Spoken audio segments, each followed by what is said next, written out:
नमस्कार।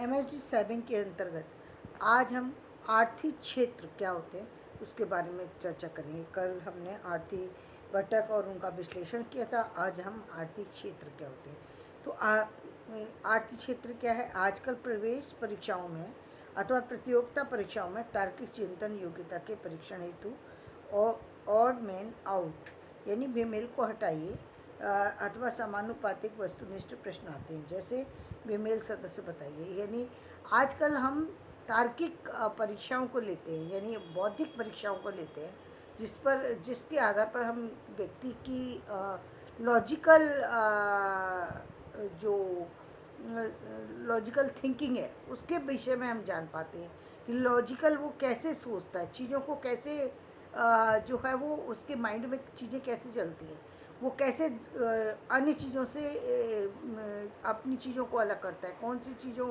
उपयोगी हैं, कौन सी अनुपयोगी हैं, और उपयोगी है तो क्यों उपयोगी हैं। इस समाज के अंदर कौन कौन सी चीज़ें हैं जो अर्थ प्रदान करती हैं, जो जिनका उपयोगिता है, जिनकी उपयोगिता नहीं है। तो इसको हम जो है तार्किक सिस्टम से हम जानते हैं। जैसे हम कभी कभी एग्जामिनेशन के अंदर जो है एक छोटे छोटे तार्किक प्रश्न देते हैं, जैसे चिड़िया, गाय, मछली, पेड़, इसमें कौन सा ऑड है। तो वो कोई भी बता देगा चिड़िया, गाय और मछली ये सब पशु पक्षी की बात हो रही है, लेकिन पेड़ जो है वो वनस्पति की बात हो रही है। तो वनस्पति इससे अलग है। तो ये लॉजिक की बात है। यहाँ पर लॉजिक को यूज़ किया जाएगा, तर्क को यूज़। मैंने आपको बताया था कि माइंड की दो शक्तियाँ हैं। एक तरफ वो उसकी जो है मैथमेटिक क्षमता है, दूसरे में लॉजिकल है। तो लॉजिकल के द्वारा वो लॉजिक की बातें सोचता है, लेकिन लॉजिक के लिए हम कोई सिस्टम नहीं दे सकते, लॉजिक के लिए किसी को बाध्य नहीं किया जा सकता, लेकिन हम जो मैथ के लिए उसको चैंटिंग जैसी चीज़ों से जोड़ सकते हैं। तो यहाँ पर हम लॉजिकल की बात कर रहे हैं। जो लॉजिकल की बात है कि हमें दोनों माइंड के दोनों ही पार्ट्स को यूज़ करना चाहिए। तो लॉजिकल हमें बने रहने के लिए आज तो हम कहते हैं ना कहीं कुछ ना कुछ ऐसी चीज़ें ज़रूर क्रिएटिव कीजिए जहाँ पर आपका माइंड यूज़ हो। तो वो है, जैसे उन्होंने कहा केला, जलेबी, आम और अमरूद, इसमें कौन सी चीज़ें है कि ये तीनों चीज़ें तो फल हो गई, केला, आम और अमरूद। तो जलेबी इसका मतलब वो मिठाई है, तो वो इससे अलग हो गई। इसी तरीके से गाय, शेर, सांप और आदमी, तो इससे गाय, शेर और आदमी ये इनकी अलग चीज़ है, और सांप जो है वो एक अलग जीव के अंतर्गत आ गया। तो इस तरीके से मैं आप जो है बेमेल चीज़ों के बारे में हम समझ सकते हैं, आर्थिक क्षेत्र को जान सकते हैं। व्यक्ति तार्किक चिंतन में आर्थिक लक्षणों को ध्यान में रखते हुए सत्ताओं के वर्ग, उपवर्ग और आदि का समूहन करता है। यानी फिर हम उसके वर्ग, उपवर्ग बनाते हैं, और मतलब और उसका समूहन करते हैं, यानी उसके समूहों में उसको बांट देते हैं। समावेशिता, इंक्लूसिवनेस के उत्तराधार क्रम निरंतर बनते रहते हैं। प्रत्येक शाखा जो आगे छोटी शाखाओं में बढ़ रही है, आर्थिक क्षेत्र, आर्थिक उपक्षेत्र आदि का निर्माण करती है। अब आर्थिक क्षेत्र और उपक्षेत्र के निर्माण के लिए उन्होंने एक जो है वो बनाया, चार्ट बनाया। जैसे ऊपर दिया उन्होंने, सत्ता है पूरे, ये पूरी जो संसार है ये सत्ता के अधीन है। तो एक सत्ता है, इस सत्ता के को दो भागों में विभाजित किया, जड़ और चेतन। इस जड़ और चेतन में कौन सी चीज़ है? जड़ का तो कोई अस्तित्व है नहीं, जड़ को तो बांटा नहीं जा सकता, और जड़ का कोई वो जो चीज़ स्थिर है उसका कोई यूज़ नहीं है। चेतन जो जगत जो है वही चलायमान जगत जो है वही कार्य कर सकता है। तो उसमें भी जंतु जगत है, एक वनस्पति जगत है। इस जंतु जगत और वनस्पति जगत में वनस्पति जगत की चर्चा की हमें यहाँ आवश्यकता नहीं है। तो हम जंतु जगत की बात करते हैं, तब फिर यहाँ पर हमारे सामने आते हैं मेरुदंड वाले लोग, और एक ऐसे जिनका मेरुदंड नहीं है। ऐसे जो लोग जो प्लस स्तनपायी हैं और माइनस स्तनपायी हैं, जिनके तो और इसी तरीके से ऐसे मानव जो प्लस मानव है और माइनस मानव है। तो ऐसे ये सिस्टम की बात आर्थिक क्षेत्र के अंतर्गत होती है। इस उत्तराधार क्रम विभाजन में जंतु जगत एक आर्थिक क्षेत्र बना, वनस्पति जगत दूसरा आर्थिक क्षेत्र, मानव एक आर्थिक उपक्षेत्र बना, पशु पक्षी आदि अन्य आर्थिक उपक्षेत्र बने। ये आरती क्षेत्र शब्दावली वर्गीकरण थेसारस यानी अर्थकोश, थेसारस कहते हैं अर्थकोश को, बनाने में भाषा शिक्षण के क्षेत्र में बहुत उपयोगी है। हिंदी में इन आरती क्षेत्रों के कोटिकरण को की दिशा में कोई विशेष अध्ययन नहीं हुआ है। हिंदी के समानांतर कोश में कोटिकरण का एक प्रयास किया गया है।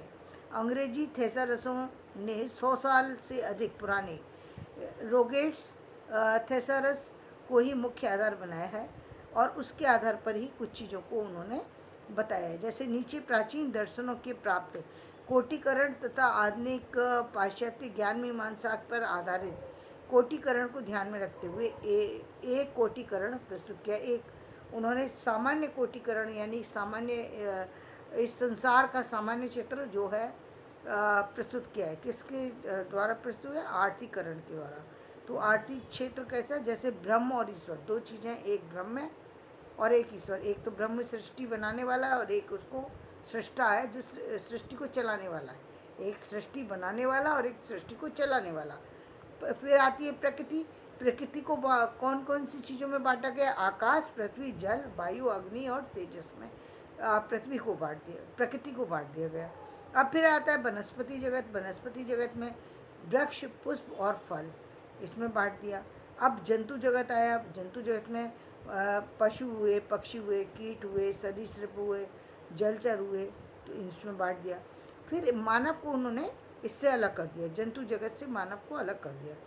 फिर जीवन अवस्थाएं हुई। अब जीवन अवस्थाएं में एक तो शरीर की अवस्थाएं हैं, शारीरिक क्रियाएं हैं, रोग और उनके निवारण की बातें हैं, मन और मनोभावनाओं के बारे में चित्रण करना है, मनोविकारों के बारे में चिंतन करना है और मनोविकारों के निवारण के उपाय के बारे में भी चिंतन करना है।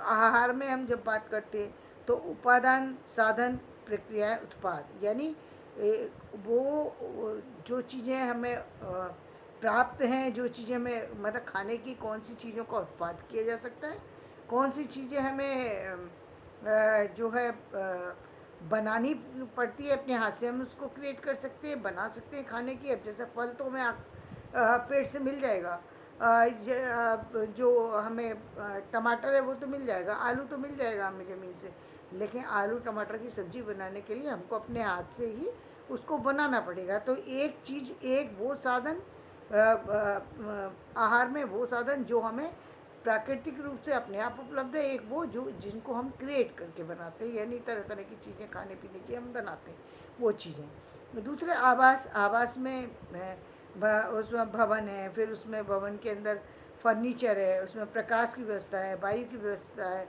उसके बाद स्वच्छता की व्यवस्था है, ये सब करना। आच्छादन, यानी आच्छादन कहते हैं शरीर ढकने के लिए किस चीज़ को बनाया गया है, तो वस्त्र बनाए गए, आभूषण रत्न बनाए गए, श्रृंगार प्रसाधन की चीज़ें बनाई गई। आमोद प्रमोद के लिए किन चीज़ों को बनाया गया? आमोद प्रमोद करने के लिए उत्सव बनाए गए, समारोह बनाए, सम्मेलन बनाए, इसके अलावा खेल भी बनाए गए हैं। खेल जगत कितना बड़ा एक जगत है जो आज हमें मनोरंजन प्रदान करता है। कला शिल्प है, ललित कलाएँ बनाई गई, उपयोगी कलाएँ शिल्प बनाई गई। विनिर्माण यानी यंत्र, विनिर्माण माने एक तो कुछ चीज़ें हमें प्रकृति से उपलब्ध है, ऐसी चीज़ें जो जो कुछ यंत्र वगैरह जो प्रकृति से ही हमको उत्पन्न मिल जाते हैं, और कुछ यंत्र उपकरण आदि जो हम खुद से बनाते हैं और उसके द्वारा हम चीज़ों को प्राप्त कर पाते हैं। जैसे आजकल आप देख ही रहे हैं कि जो है कितने नए नए जो है तरह तरह से नई नई चीज़ों को क्रिएट किया जा रहा है। अभी भारत के अंदर कितनी सारी नई चीज़ें आई हैं जो पहले नहीं थी और अब आ गई हैं। तो इस तरीके से नई नई चीज़ों के निर्माण में जो साधन अपनाए जा रहे हैं, जो यांत्रिक प्रणाली अपनाई जा रही है, जो स्ट्रक्चर जो जो हम कहते हैं आर्किटेक्चर कहते हैं, जिसको जिसको हम कहते हैं जिसमें हम विज्ञान की बातें करते हैं और बहुत सारी चीज़ें, उन सब का निर्माण किया जा रहा है। परिवार के अंदर हम जो देखते हैं तो क्या देखते हैं? कुटुंब देखते हैं, गोत्र देखते हैं। कुटुंब और गोत्र क्यों देखे जाते हैं? वो इसलिए देखे जाते हैं, कुटुंब और गोत्र क्योंकि कुटुंब से पता लगता है कि किस कुटुंब का व्यक्ति है। यदि अच्छे कुटुंब का व्यक्ति होगा, अच्छे परिवार का व्यक्ति होगा, तो अच्छे संस्कार लेकर के आएगा, तो हमारे परिवार भी अच्छा बनेगा। यदि किसी गलत परिवार का व्यक्ति है, क्योंकि कहते हैं कि परिवार में 7 पीढ़ी तक संस्कार जाते हैं। हालांकि व्यक्ति का इस पर कोई उसका अपना कोई बस नहीं है, लेकिन फिर भी सामने वाला देखता है कि भाई ये किस परिवार से आता है। और गोत्र गोत्र क्यों देखे जाते हैं? गोत्र ऋषियों से प्राप्त हैं। ऋषियों से क्या कि किसी एक खास ऋषि के की संतान हुई और वो क्रम चलता चला आ रहा है, वो आज तक चल रहा है। कि जैसे भारद्वाज ऋषि, पाराशर ऋषि, तो और बहुत सारे ऋषियों के बारे में बात करी जाती है। तो वो सारे ऋषि चलते चले आ रहे हैं, बहुत सारे जो है कुल वंश चलते चले आ रहे हैं। इष्ट मित्र समुदाय, और इसके बाद किसकी करते हैं बात कि हमारा आसपास के लोग कैसे हैं, जुड़ने वाले लोग हैं, इष्ट मित्र, हमारे साथी कौन कौन से हैं, जिन जो हमारे ऐसे हैं जो इसके बाद हमारा जीवन परिवर्तित होता है। क्योंकि ज़्यादातर हमारा संपर्क उन्हीं लोगों से होता है जिनको हम पसंद करते हैं, और यदि वो अच्छे हैं तो आप अच्छे बन जाएंगे। आपको यदि अच्छा बनना है तो आप किसी अच्छे व्यक्ति के पास, चाहे वो आप फाइनेंशियली अच्छा बनना चाहते हैं तो फाइनेंशियली ऐसे व्यक्ति के पास जाइए जिसने बहुत कुछ बनाया हो जीवन में। आप उसके पास जाइए, आपके जीवन में परिवर्तन होना शुरू हो जाएगा, क्योंकि आपके मन में भी उसी तरीके की विचार पनपना शुरू हो जाएंगे। आप यदि वहाँ नहीं जा सकते तो ऐसी जगह पे जाना शुरू कर दीजिए जहाँ पर बहुत बड़ी बड़ी चीज़ें बनी हुई है। वहाँ यदि जाएंगे तो आप बदल जाएंगे, आप बदल जाएंगे, क्योंकि आपके मन में भी उन चीज़ों से जुड़ने की, उन चीज़ों को लाने की, अपने घर में लाने बनाने की इच्छा होगी, और यही इच्छा जो है वो आगे आपको लेकर के जाएगी। सामाजिक संबंध में क्रियाएं, जिसमें हम किसी को आज्ञा देते हैं, किसी को से निवेदन करते हैं, और किसी की आज्ञा मानते हैं, तो ये सब चलता है। शिक्षण प्रशिक्षण में तो सिस्टम प्रशिक्षण में कैसे एक शिक्षा जो हमने बताया कि एजुकेशन को हम सिस्टमेटिक एजुकेशन को प्राप्त करते हैं। पहले एजुकेशन का धार्मिक एजुकेशन होती थी, उसको प्राप्त करते थे। शास्त्र एजुकेशन होती थी, उनको ज्ञान प्राप्त करते थे। और जो शस्त्र एजुकेशन होती थी उनको प्राप्त करते थे। आज शस्त्र एजुकेशन और शास्त्र एजुकेशन और धार्मिक एजुकेशन हम लोगों ने छोड़ रखी है। हम केवल एजुकेशन पर काम कर रहे हैं, शिक्षा पर काम कर रहे हैं। और आपको जिसको करना होता है वो स्पेशल अलग से जाके कर सकता है, लेकिन पहले यही चलती थी, पूरे समाज के अंदर वही चलती थी। साधन और विषय क्या हैं आपके, उसके लिए आपने किन साधनों को यूज़ किया है, और वो कौन सी चीज़ें हैं वो जो आपके आपके जीवन की को उपयोगी, आपके जीवन में उपयोग बहुत ज़्यादा आपके जीवन में महत्व रखती है, आपके लिए बहुत ज़्यादा उपयोगी है, वो कौन सी चीज़ें हैं, ये महत्वपूर्ण है। उसके बाद फिर उन्होंने बताया, फिर इसके बाद हम बात करते हैं चिंतन, गणना एवं मापन, काल, स्थान, दिशा, वर्गीकरण, कोटिकरण, ये मैंने बात कही थी ना कि जो हम गणना करना जो है वो किस लिए ज़रूरी था, क्योंकि किसी चीज़ को यदि हमें जो हमारी पूरी एस्ट्रोलॉजी है वो पूरी गणना के आधार पर है, और ये गणना मैथ के बिना संभव नहीं है। जैसे आर्किटेक्चर का काम है, जैसे इंजीनियर का काम है, तो कितने जो है पिलर लगेंगे और कितने पिलर के अंदर कितने क्या कौन सी वस्तु कितनी लगेगी, ये आर्किटेक्चर या इंजीनियर ही बता सकते हैं, दूसरा कोई नहीं बता सकता, क्योंकि उनको उस चीज़ का आइडिया है। लेकिन इसके लिए मैथ जरूरी है, मैथ के बिना ये नहीं हो सकता, साइंस के बिना विज्ञान नहीं चल सकता। यदि आप उस स्पेस की बात कर रहे हैं तो स्पेस के लिए साइंस जरूरी है, साइंस के लिए भी फिजिक्स ज़रूरी है। यदि आप मेडिकल में जाना चाहते हैं तो बायोलॉजी ज़रूरी है। इसी तरीके से जीवन के अलग अलग क्षेत्र हैं तो वहाँ उसकी ज़रूरत होती है। इसी तरह धार्मिक क्षेत्र है जहाँ पर हम धार्मिक ग्रंथों का अध्ययन करते हैं, कुछ हम कृत्य करते हैं, यानी कुछ धार्मिक, पहले गुरुकुल में जाते थे तो गुरुकुल में जिस तरीके से शिक्षा अभियान चलता था उस तरीके से कुछ काम करके सीखते थे कि कैसे काम की चीज़ें, जैसे पहले धनुर्धर विद्या सिखाई जाती थी और चीज़ें सिखाई जाती थी, और उसका एक अलग सिस्टम होता है गुरुकुल का।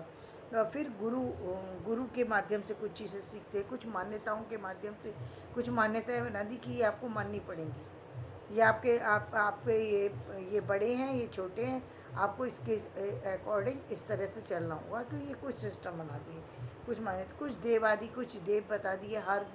हर हिंदू की जाति के हों या किसी अन्य जाति के हों, उसके कुछ देवी देवता हैं, कुछ पूज्य लोग हैं जिनको के आपको आराधना करनी है। इसके आजीविका के साधन बनाए, वाणिज्य, व्यापार स्थल, प्रक्रिया, साधन, मुद्राएं आदि। ये सब जीवन चलाने के तरह तरह के व्यापार जो बनाए वो सब। यातायात के तरह तरह के साधन आज उपलब्ध कराए हुए हैं।